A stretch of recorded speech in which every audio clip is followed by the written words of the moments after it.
how it's evolved from one, an industry standpoint, number one, and two, an academic standpoint. And let's start with industry. And either one of you gentlemen, how sports, particularly sports supplements, I guess, was viewed by both scientists and the general public. Go ahead, Jeff, because I know a lot of that across the plate for you. You love to tell this story. Well, no, I can tell you in 1995, when Joey and I, sort of met and then started talking about writing a sports supplement textbook, we were publishing some of that data, and you'd get interesting feedback, especially when we went to the conferences. So the scientific community didn't think much of it. And as far as the industry goes, there wasn't really any leaders except for, it was EAS, right? And so they were promoting science, and they were funding a lot of research, and a lot of people were buying in to scientific based sort of formulas. Now everybody has that, right? And gotta give them credit though. They really led the curve. I mean, when everybody was just selling protein, when they came out with Phosphagen HP, and then started sponsoring studies on a lot of their products, and not all of them worked, but they published them anyway. Hats off to Bill Phillips and Anthony Almada and the crew there for doing that, because that was incredible. That, in my opinion, that was a turning point for the sports nutrition industry. What do you think, though? I mean, this was the same time Metrics comes out with their white box. It was the first time, and correct me if I'm wrong, I think it was the first time that a protein powder didn't taste like total shit. It actually tasted okay. But I don't know if Scott Conley, refresh my memory, did he do any studies on that? I mean, I don't remember. Was that the one that had metamycin in it? Yes. Yeah, that was. Yes. So I don't know.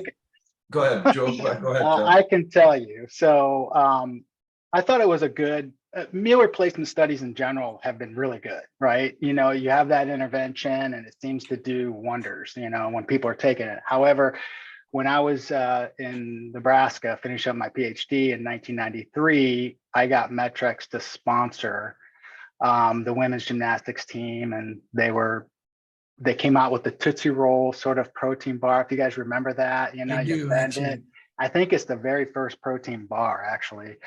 And they were able to eat it. But anyways, afterwards, there was no research. I went to Scott Conley and I asked him, I said, when are you going to fund studies on this?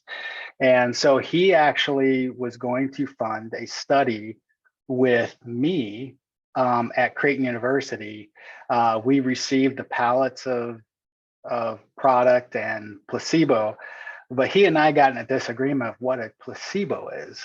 And because we could not come to a resolution on that, he pulled out of the study. So as far as I know, I don't know of any study that has been done on that particular formula at that time. Maybe something different, later. But and at that time, EAS and Metrics had a falling out, and they kind of went their separate ways. And that's when EAS created Myoplex. Sorry, I just was in the middle of all that when it was happening.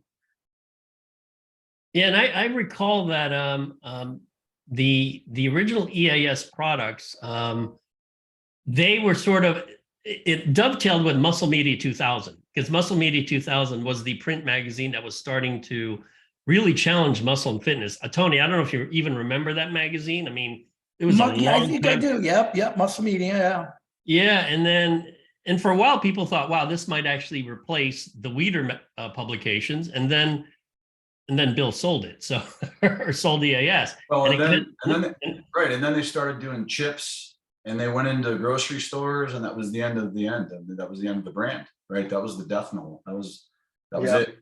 And I've seen it since then too. Some companies that they have their niche, they have, they're in sports nutrition deep, and then they get bought out for some ridiculous sum, and then the VC group that buys them out changes the outlook and the focus of the company and the brand, and then they're never the same. They're never as good, and they're never the same.